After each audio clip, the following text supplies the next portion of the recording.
Ave María Purísima. Hoy vamos a ver la recomposición del carisma originario. Sor Mercedes realizó un esfuerzo considerable para conocer el proceso histórico por el que la orden concepcionista comenzó a gravitar alrededor de la franciscana. Era una condición necesaria para mostrar la originalidad de la fundación de Beatriz de Silva, pero no era suficiente.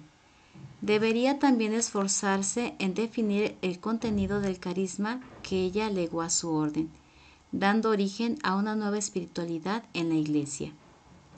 En una carta del 2 de enero de 1970 a una abadesa aparecía el sentido de la pobreza concepcionista, tal y como se ha perfilado, frente al de las clarisas. Si las clarisas no podían poseer nada, la regla concepcionista permitía tener posesiones y rentas en común. Nuestra Madre no habló al Papa nada de pobreza como fin específico de su orden, pero sí le habló de María. Hasta ahora no tenemos ahondado en esto, pero es lo que más tenemos que estudiar, pues es lo que nos dice que somos una orden distinta. Porque hay espíritus distintos, ya que hay fines distintos que nos hablan del espíritu que animó a nuestra fundadora. En la abundante correspondencia que Sor Mercedes tiene con una concepcionista, redactora de la revista Contemplación, editada por un monasterio de Brasil, se puede ver cómo Sor Mercedes va recomponiendo pieza a pieza el carisma original durante estas primeras etapas. Este monasterio había publicado un estudio realizado sobre el tema cuyas conclusiones hacían derivar la espiritualidad concepcionista de la franciscana. Se inició entonces un intercambio epistolar donde aparece cómo se va formulando las distintas visiones del carisma propio de la orden y cómo el diálogo con tesis opuestas a las suyas obligó a Sor Mercedes a estudiar afanosamente sus orígenes. Nuestra Madre, con la misión que recibió, el espíritu y la gracia necesaria para ser madre, maestra, ejemplar, forma e imagen de la familia que alumbraba, ¿no le parece a vuestra reverencia que si nuestra Madre hubiera deseado encarnarse en el franciscanismo y si hubiera deseado encarnarse, no hubiera escogido la regla franciscana?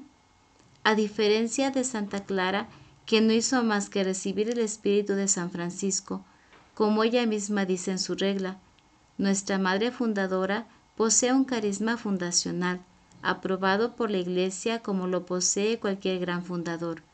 Por eso, ella puede ser causa de su obra como lo son los demás fundadores. Ella nos da su espíritu propio, unos fines propios y una orden propia. Y frente al argumento que presentaba la tradición inmaculista en la orden franciscana como un acervo propio de nuestra orden, Sor Mercedes replicaba que no dice nada respecto a su carisma fundacional. Prueba de ello tenemos en San Buenaventura y en Scott. San Buenaventura negaba la concepción inmaculada de María y Scott la defendía. Por eso, si nuestra Madre hubiera fundado a instancias de San Francisco, encontraría la razón de llamarnos franciscanas. Con el miedo a que se ocasionase la división en la orden, una abadesa escribió a Sor Mercedes pidiéndole le aclarase algunas dudas sobre algunos puntos que juzgaba confusos en la formulación del carisma. En su opinión, consideraba que para evitar una posible división se debería conservar ciertos rasgos generales de la espiritualidad franciscana en la renovación de las concepcionistas. En su respuesta a esta carta, Sor Mercedes nos muestra su profundo sentido eclesial, uno de los objetivos principales de la renovación de la orden, volviendo a la fuente de la misma. Es una inserción más auténtica, más dinámica, más pura en la vida y en la obra de la Iglesia. ¿Cree que no fue designio divino que nuestra Santa Madre nos dejara sujetas al ordinario del lugar?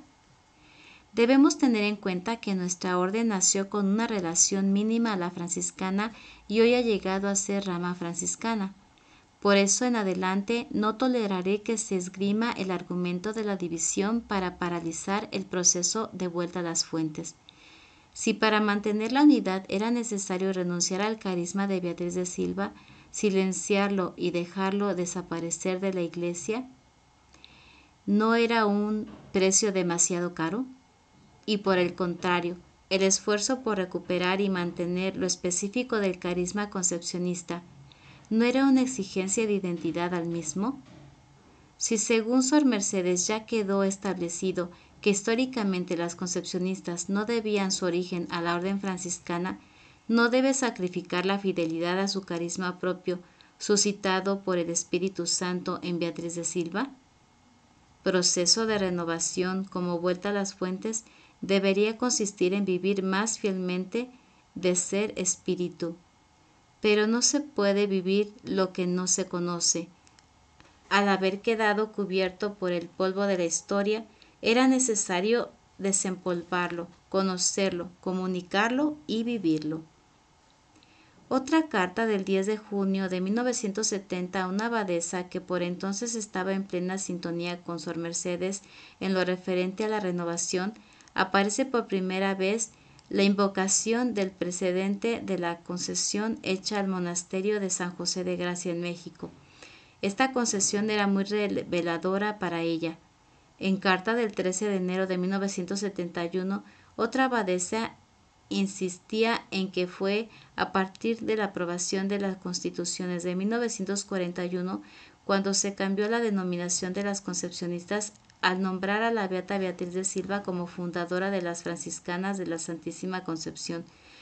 Con anterioridad a esta fecha, en ninguna de las 5 bulas acerca del origen de la orden se les había denominado con el nombre de franciscanas, lo que significaba que las constituciones de 1941 habían derogado lo que Julio II había establecido al llamarla Orden de la Concepción de la Bienaventurada Virgen María.